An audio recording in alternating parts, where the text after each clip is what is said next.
pagi Bapak Ibu Saudara yang saya kasih dalam Tuhan Yesus. Pagi hari ini senang sekali bertemu dengan saudara dalam suasana yang santai, rileks seperti hari ini. Dan justru dalam relaksan kita, di dalam kesantaian kita, saya ingin menyampaikan satu firman Tuhan pada kita semuanya. Saya tahu keadaan saudara-saudara yang lagi mendengarkan firman Tuhan ini. Banyak dalam kehidupan kita masing-masing yang kita tidak bisa untuk menghindarinya. Baik saudara sebagai bukan seorang pendeta dan saya seorang pendeta sekalipun, kami pernah merasakan keterluka dalam kehidupan kita masing-masing. Saya nggak tahu luka apa yang sudah hadapi hari-hari ini. Mungkin hari-hari ini engkau menghasilkan satu luka di dalam keluargamu, luka dalam finansialmu, luka dalam ekonomimu, luka dalam hubunganmu. Tapi hari-hari ini kita perlu menjadi orang-orang yang harus mengerti bagaimana kita ini bisa survive, bisa mengatasi semua luka-luka ini. Karena saya tahu saudaraku bahwa setiap luka, bila itu didiamkan saja, maka luka itu pasti akan membuat sesuatu yang sangat-sangat menyakitkan dalam hati saudara. Untuk itu pagi hari ini saya ingin membacakan satu firman Tuhan dari kitab Wahyu pasal yang ke-13, ayat yang pertama sampai dengan ayat yang keempat. Dikatakan demikian, lalu aku melihat seekor binatang keluar dari dalam laut, bertanduk 10 dan berkepala 7. Di atas tanduk-tanduknya terdapat 10 mahkota, dan pada kepalanya tertulis nama-nama hujat. Binatang yang kulihat itu serupa dengan macan tutul, dan kakinya seperti kaki beruang, dan mulutnya seperti mulut singa. Dan naga itu memberikan kepadanya kekuatannya, dan tahtanya, dan kekuasaannya yang besar. Maka tampaklah kepadaku satu dari kepala-kepalanya seperti kena luka yang membahayakan hidupnya. Tetapi luka yang membahayakan hidupnya itu sembuh. Seluruh dunia heran lalu mengikuti binatang itu. Dan mereka menyembah naga itu karena ia memberikan kekuasaan kepada binatang itu. Dan mereka menyembah binatang itu sambil berkata, siapakah yang sama seperti binatang ini? Dan siapakah yang dapat berperang melawan dia? Bapak Ibu, pembacaan firman Tuhan ini yang di dalam kitab Wahyu seringkali berbicara soal eskatologi, sesuatu yang akan terjadi di masa depan. Banyak yang mengatakan bahwa kitab Wahyu berbicara soal, apalagi pasal ke-13 ini berbicara soal ada negara-negara atau bangsa-bangsa yang muncul, atau seringkali merupakan sesuatu yang berbicara tentang apa yang akan terjadi di masa-masa depan ini. Jujur saya ingin berkata pada saudara, kalau saudara bertanya kepada saya apa arti daripada ayat-ayat ini, mungkin saya tidak bisa menjawab saudara. Tapi yang jelas saya ingin berkata kepada saudara, dari ayat ini ada satu hal yang dapat berbicara kepada saudara mengenai keadaan saudara hari-hari ini. Salah satunya adalah tentang luka-luka yang kau punyai hari-hari ini. Saudara, firman Tuhan ini saya berikan judul, sembuh dari luka yang mematikan. Bapak Ibu yang kasih dalam Tuhan, di dalam kehidupan kita masing-masing, setiap orang ingin sembuh daripada luka-lukanya. Apalagi luka-luka yang mematikan kehidupannya. Luka-lukanya membuat dia sungguh merasakan kesakitan yang luar biasa. Tapi firman Tuhan berkata dalam kehidupan kita masing-masing, bahwa iblis merupakan satu oknum yang menjadi source daripada segala rasa sakit kita, segala permasalahan yang kita hadapi. Seperti yang dikatakan firman Tuhan dalam Yohanes 10 ayat 10. Pencuri itu datang hanya untuk mencuri dan membunuh dan membinasakan. Tapi saudara, tahukah kita semuanya bahwa di dalam operasinya iblis adalah seorang petarung yang tidak pernah menjadi suatu petarung yang fair dalam dia bertarung. Dia merupakan satu petarung yang sebenarnya ingin menghancurkan kita semuanya. Tetapi kalau dia tidak bisa menghancurkan kita, maka dia pasti akan menyerang dalam keluarga kita, istri kita, anak-anak kita, keuangan kita, bisnis kita, sampai dia dapat mengalahkan saudara. Mari kita lihat satu kisah dalam Alkitab. Saya membawa saudara dalam kisah Ayub. Ayub seorang yang sangat dekat dengan Allah. Dan kedekatannya dia dengan Allah tidak menyenangkan hati iblis. Iblis ingin menghancurkan dia, menunjukkan bahwa iblis itu punya kuasa di hadapan Allah itu sendiri. Tapi saudaraku, dia ketika menyerang kepada Ayub, dia tidak hanya menyerang pada Ayub. Ayub tidak bisa dikalahkan. Sehingga dia itu menyerang kepada istrinya, menyerang kepada anak-anaknya, hampir atau anaknya mati semuanya. Ekonominya berantakan. Ayub mengalami kebangkrutan yang luar biasa. Luka-luka yang berbau dalam tubuhnya. Tapi pertanyaannya Bapak Ibu, apakah itu akan membuat Ayub goyah? Memang seketika Ayub goyah. Hampir saja Ayub menyerah. Dia berkata, biarlah hilang lenyap hari kelahiranku. Dan malam yang mengatakan seorang anak laki-laki telah ada dalam kandungan. Biarlah hari itu menjadi kegelapan. Tapi saudaraku, pada akhirnya Ayub tetap bertahan dan menang. Saya ingin berkata pada saudara, berapa banyak saudara yang telah melewati masa sulit seperti Ayub dan melihat mukjizat terjadi dan engkau menang di dalam pertarungan ini. Coba saudaraku katakan pada keluargamu, kalau mereka lagi berada bersama dengan saudara, duduk bersama-sama dengan saudara, katakan kepada keluargamu, kami keluarga yang sudah menang dan mujizat Allah sudah terjadi dalam hidup kita. Saya percaya Bapak Ibu, tidak selamanya engkau akan merasakan duka itu. Karena Allah menyertai kita dan Dia adalah Allah yang memberikan kemenangan kepada kita semuanya. Iblis bisa saja menyerang, memukul, mencoba menghancurkan dan membinasakan. Tapi ia tidak pernah akan dapat meruntuhkan bait Allah, yaitu saudara sendiri. Bapak Ibu saudara kasih dalam Tuhan, bukankah firman Tuhan berkata, roh dalam kita itu jauh lebih besar daripada roh dalam dunia ini? Iblis mencoba melukai engkau dengan menghancurkan rumah tanggamu, mencoba menghancurkan rumah tanggamu, pernikahanmu, ibadahmu, pujianmu, sehingga kau terluka parah, penuh rasa sakit dan mungkin mematikan saudara. Satu kata yang saya ingin sampaikan kepada saudara, jangan mundur. Karena orang yang bertahan sampai kesudahannya, dia akan selamat. Dan saya percaya, saudara-saudara mendengarkan perkataan ini, firman Tuhan ini, banyak di antara saudara di rumah saat ini, saudara sudah menjadi orang-orang yang menang. Pernah satu kali Yesus itu, dia memperingatkan Petrus. Yesus pernah berkata pada Petrus dalam Lukas 22 ayat 31 sampai 32, Simon, Simon, iblis telah menuntut untuk menampi kamu seperti gandum. Tetapi aku telah berdoa untuk engkau, supaya imanmu jangan gugur.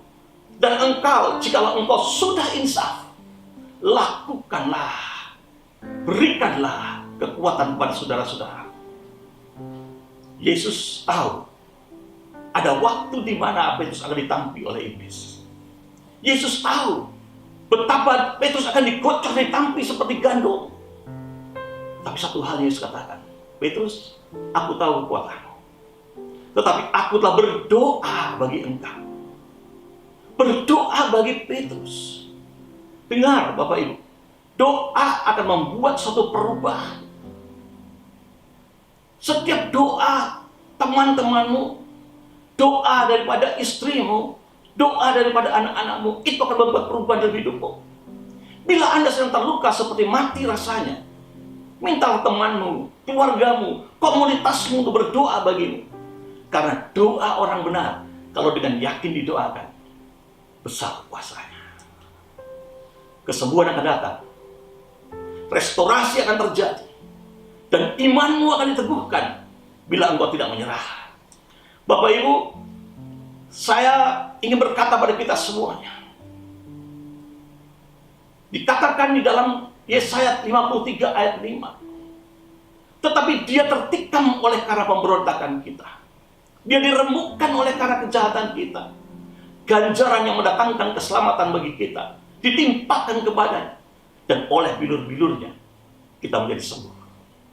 Ada satu yang memberikan dirinya sepenuhnya untuk bisa mengobati engkau, bisa menyembuhkan engkau. Luka-lukamu akan dibalutnya, dan bilur-bilurnya membuat kita menjadi sembuh. Tidak lain, Yesaya 53 ayat 5 berbicara tentang Yesus yang telah memberikan dirinya disalibkan bagi kita semuanya. Dan oleh karena bilur-bilurnya, engkau telah disembuhkan. Mungkin engkau terluka hari ini oleh karena dikhianati oleh pasanganmu. Mungkin karena engkau ditipu oleh orang yang dekat dengan engkau. Mungkin engkau tidak dihargai oleh anak-anakmu. Sepertinya lukamu tidak dapat disembuhkan. Tapi lihat apa yang dikatakan Wahyu 13 ayat yang ketiga. Maka tampaklah kepadaku satu dari kepala-kepalanya, seperti kena luka yang membahayakan hidupnya. Luka yang mematikan. Tetapi luka yang membahayakan itu telah sembuh. Luka yang membahayakan hidupnya itu sembuh. Seluruh dunia heran lalu mengikuti binatang itu. Bapak Ibu, saya percaya Tuhan Yesus yang mengasihi engkau, mencintai engkau, rela mati bagi engkau. Oleh karena bilur-bilurnya engkau sudah sembuh. Luka yang mematikan itu sudah sembuh. Bahkan ketika engkau mengalami kesembuhan yang mujizat terjadi dalam hidupmu, orang-orang di sekitarmu, dunia akan heran melihat hal itu. Dan kalau saudara membaca ayat yang keempat dan kelima dan ayat yang ketujuh, saudara menemukan bahwa setelah dunia itu heran, mereka mulai menyembah kepada Allah yang menyertai engkau dalam hidupmu. Bahkan engkau diberikan kuasa untuk bersaksi tentang apa yang terjadi, dan engkau bisa berperang untuk hal itu. Saya ingin berkata, orang yang terluka itu hidup di masa lalu. Saudara bukan orang yang hidup di masa lalu, tapi orang yang hidup di masa sekarang, di mana Kristus telah menyembuhkan engkau. Makanya saudaraku, bagaimanakah engkau bisa sembuh dari lukamu? Yang pertama saya ingin berkata pada saudara, sadarlah bahwa Anda bukan satu-satunya yang pernah terluka. Banyak orang yang pernah mengalami luka-luka yang sama seperti saudara. Tapi seorang yang benar-benar merasakan lebih daripada apa yang saudara rasakan hari ini, tidak lain, Yesus pernah terluka, mati. Tapi pada hari yang ketiga, Ia bangkit dan semua orang merasa heran, lalu menyembah Dia. Lalu kuasa Roh Kudus dicurahkan dan orang bersaksi dan berperang melawan iblis. Itulah sebenarnya kekuatan kebangkitan Kristus di tengah kita semua. Dia boleh mati, tapi hari ketiga Dia bangkit. Saudara mungkin boleh terluka hari ini, tapi ada saatnya Allah membuat kau bangkit dan kau sembuh daripada luka-lukamu. Luka mematikan itu disembuhkan. Dari apa yang Yesus rasakan, Dia disembuhkan oleh Allah. Dari kesembuhannya itulah gereja lahir dan dunia diubahkan. Bapak Ibu Saudara kasih dalam Tuhan, sembuh adalah keharusan dan kita harus menjadi pemenang. Gak ada yang lain. Maka saudaraku, apa yang dikatakan dalam Yesaya 30 ayat 26 dikatakan demikian. Maka terang bulan purnama akan menjadi terang matahari terik, dan terang matahari terik akan 7 kali ganda, yaitu seperti terangnya 7 hari pada waktu Tuhan membalut luka umatnya dan menyembuhkan bekas pukulan. Saya senang dengan ayat ini. Karena apa saudaraku? Dikatakan bahwa malam atau bulan purnama akan seperti terang matahari terik, dan terang matahari terik akan 7 kali ganda. Saya ingin berkata satu hal. Ketika engkau disembuhkan oleh Allah, maka kesembuhan itu menjadi 7 kali ganda dalam kehidupan. Ada satu ayat dalam Alkitab berkata demikian. Kalau seorang itu kedapatan mencuri, maka orang itu harus mengembalikan apa yang pernah dicurinya 7 kali lipat. Berarti saudara, mungkin kau terluka, mungkin kau kehilangan segala-galanya, tapi Allah mengembalikan kepada engkau 7 kali lipat daripada apa yang terhilang dalam kehidupanmu. Dan itu merupakan sesuatu yang diganjarkan Allah pada orang yang tak bisa bertahan. Yang kedua saudara, bagaimana engkau bisa sembuh dari lukamu? Perhatikan bekas lukamu. Setiap orang punya luka-luka. Saudara, saya pernah melihat orang yang pernah tergores oleh pisau. Maka ketika disembuh, maka bekas luka itu masih ada di atas tangannya atau di atas mukanya. Tapi saudaraku, apakah artinya semuanya?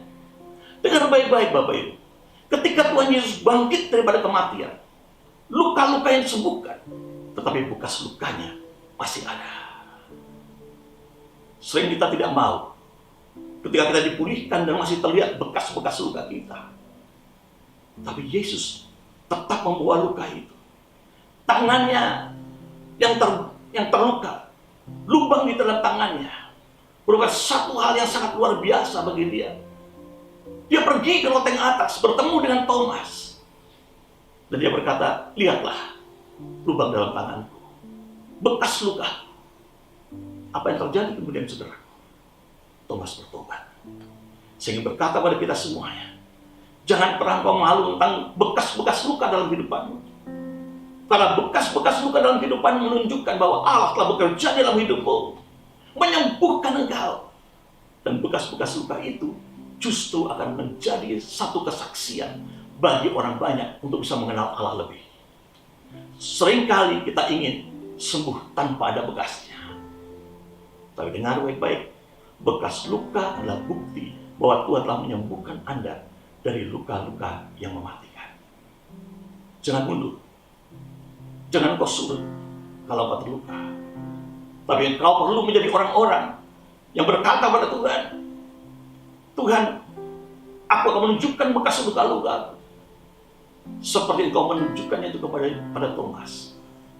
Dan aku percaya Tuhan, bahwa itu akan membawa banyak sekali berkat bagi orang lain. Bapak Ibu sekalian yang saya kasih dalam Tuhan, biar firman Tuhan ini jadi firman di mana firman ini menguatkan setiap saudara. Firman Tuhan ini akan menyembuhkan saudara. Dan kalau hari ini salah satu anggota keluargamu, salah seorang teman-temanmu merasa ada satu sakit yang luar biasa, tunjukkan dirimu pada mereka. Berilah kesaksian pada mereka. Dan mereka akan melihat Allah yang kau sembah, Allah yang menyembuhkan. Dan mereka akan mengikuti Allah yang kau sembah. Mari kita berdoa. Tuhan Yesus, terima kasih bahwa pagi hari ini Engkau sudah berjanji pada kami semua, ya Tuhan, bahwa akan menyembuhkan kami. Bahkan Tuhan, 7 kali lipat Engkau akan mengembalikan apa yang pernah terhilang daripada kami. Dan kami percaya Tuhan, Engkau akan melakukannya dalam setiap kehidupan setiap orang-orang yang mendengarkan firman pagi hari. Dan kiranya berkat daripada Allah Bapa, berkat daripada Allah Anak, dan berkat daripada Roh Kudus menyertai Anda semuanya hari ini dan sampai selama-lamanya. Di dalam nama Tuhan Yesus Kristus.